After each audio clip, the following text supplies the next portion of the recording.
चौथा नियम क्या है, सॉल्ट को लेकर है। सॉल्ट को, जैसे ये नमक को ना कभी भी। नमस्कार दोस्तों, मैं हूँ ममता तिवारी और आप सभी का स्वागत करती हूँ मेरे चैनल ममताज वे में। कैसे हैं आप सब, तो ये बताने के लिए कमेंट बॉक्स में जय माता दी हमेशा की तरह ज़रूर लिखिए। तो चलिए आज हम इस वीडियो में जानेंगे अपने घर में सुख शांति के लिए, और हम महिलाओं को कौन से ऐसे 5 महत्वपूर्ण गलतियां कह लीजिए या भूल कह लीजिए जो हमें बिल्कुल नहीं करनी चाहिए, ध्यान रखनी चाहिए कि आपसे आज के बाद कभी ये गलतियां ना हो। तो इसी के ऊपर आज का हमारा वीडियो है, तो आप बने रहिए मेरे साथ मेरे चैनल पर।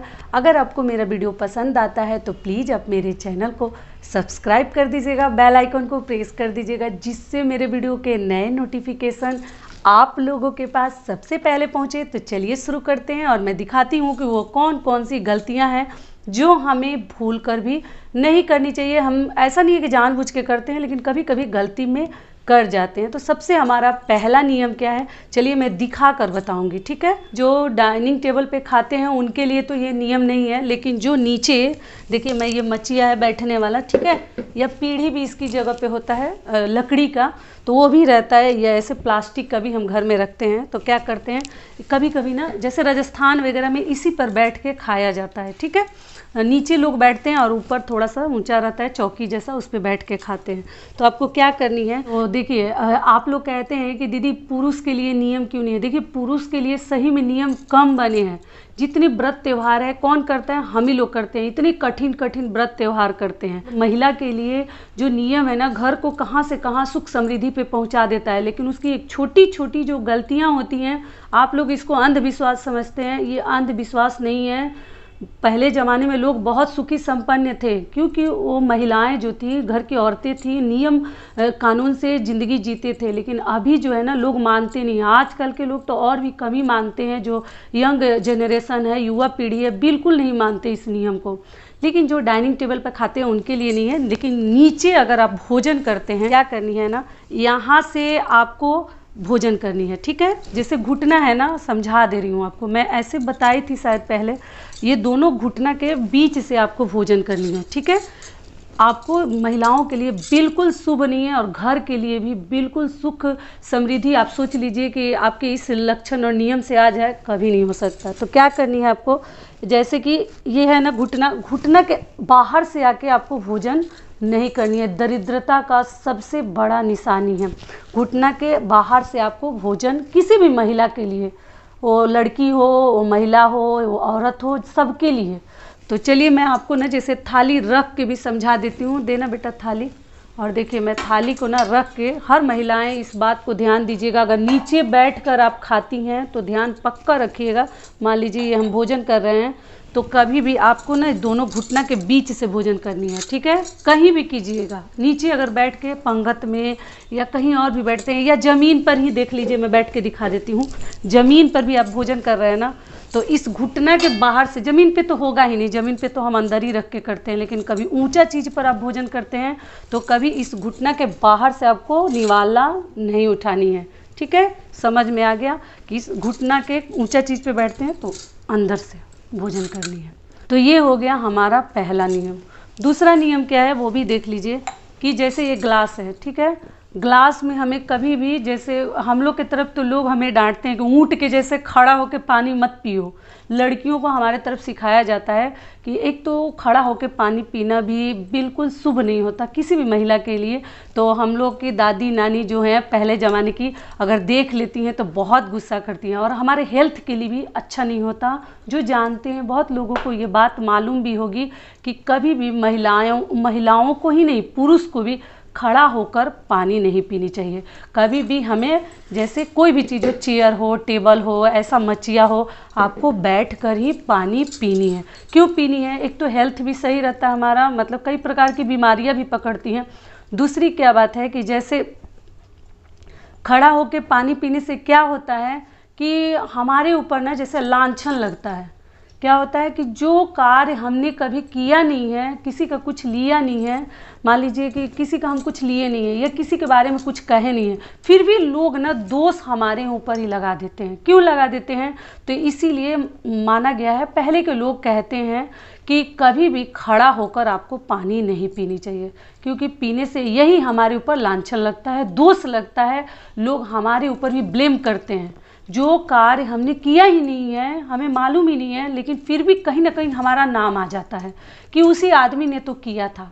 तो इसीलिए महिला हो पुरुष हो, किसी को भी खड़े होकर आपको पानी नहीं पीनी है। थोड़ा सा ही सहारा ले लीजिए, अगर जगह नहीं है तो थोड़ा सा टेढ़ा ही हो जाइए, थोड़ा सा सहारा लेके यहाँ खड़े हो जाइए, लेकिन आपको बैठ कर ही पानी पीनी चाहिए। ठीक है, तो ये हो गया हमारा दूसरा नियम। तीसरा नियम क्या है वो भी यहीं पे बता दे रही हूँ आपको।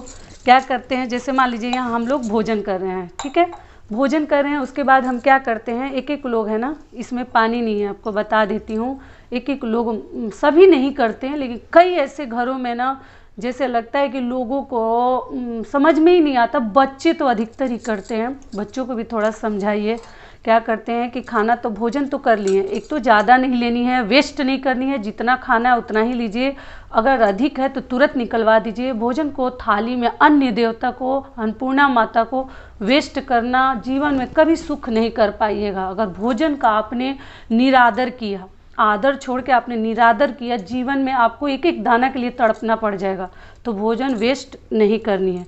दूसरी चीज़ क्या है कि पानी, इसमें पानी नहीं है, रहता तो और अच्छे समझ में आपको आता है। पानी जैसे थाली में ना हाथ धो लेते हैं, ये भी दरिद्रता का बहुत बड़ा निशानी है। एक तो हाथ भी धो लेते हैं और थाली को ऐसा धकेलते हैं कि पानी तो चला जाता है दीवार के ऊपर। तो ऐसा सब मोटा वाला कार्य हमें नहीं करनी है, ना बर्तन में हाथ धोनी है, ना उसको थाली को धकेलनी है। उठ कर जाकर आपको सिंक में, बेसिन में आपको हाथ धोनी चाहिए। ठीक है, आज से एकदम ध्यान रखिएगा लोग, बिल्कुल मत भूलिएगा। जो ही मेरा वीडियो देख रहे हैं, हर पुरुष, हर महिला, हर बच्चे, ठीक है। तो ये हो गया हमारा तीसरा नियम। चौथा नियम क्या है, सॉल्ट को लेकर है। सॉल्ट को, जैसे ये नमक को ना, कभी भी सारे नमक को हमें सखरी भी बोलते हैं हमारे लैंग्वेज में, मतलब अशुद्ध नहीं करना चाहिए, इसको शुद्ध रखना चाहिए। क्योंकि किसी भी व्रत त्यौहार में हम कुछ नमकीन भगवान को चढ़ाते हैं बनाकर रसोई में अपने, तो जो नमक से हम लहसुन प्याज यूज किए रहते हैं, फिर वही नमक भगवान को हम डाल के, मतलब उनके भोजन में डालकर, और फिर भगवान को हम भोग लगा देते हैं। तो इसलिए पूरे नमक को आपको जूठा नहीं करनी चाहिए, अशुद्ध नहीं करनी चाहिए। इसीलिए आपको नमक पूरा जो है एक साथ जूठा नहीं करनी चाहिए। बड़े डब्बे में 1 kg का अगर है तो देखिए मैं हॉर्लिक्स के डब्बे में रखी हूँ, और जितना यूज होता है उतना थोड़ा थोड़ा लेकर यूज करती हूँ। क्या होता है कि जैसे दिवाली में ना, दीपावली में आप लोग को मालूम ही है कि दरिद्र जब हम भगाते हैं घर से, दरिद्र को निकालते हैं, तो नमक को अशुद्ध माना जाता है।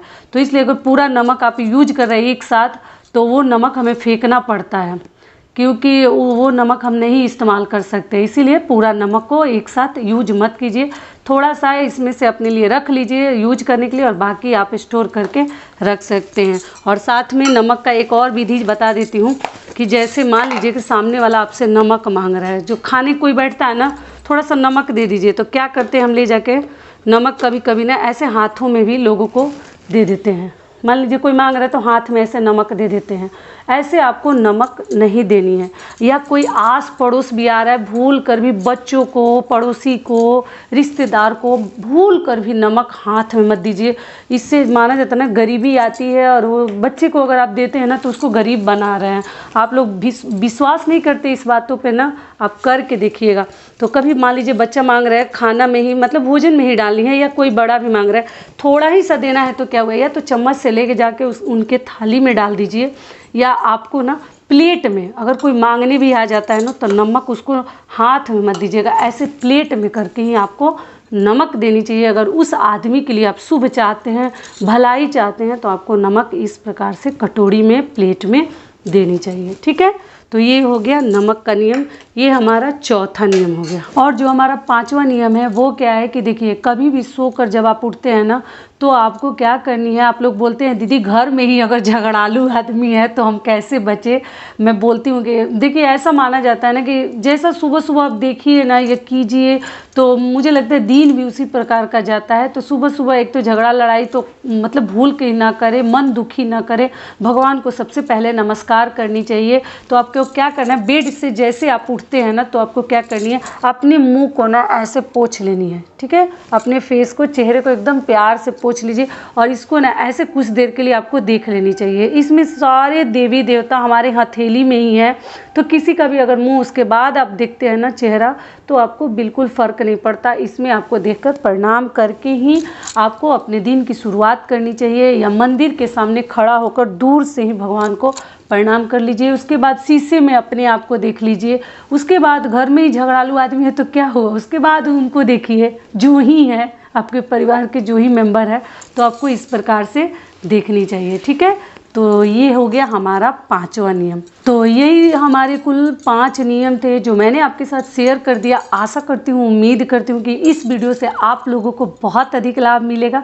फिर मिलती हूँ एक नए वीडियो में, तब तक के लिए नमस्कार। स्वस्थ रहिए, सुरक्षित रहिए और जहाँ कहीं भी रहिए खूब खुश रहिए।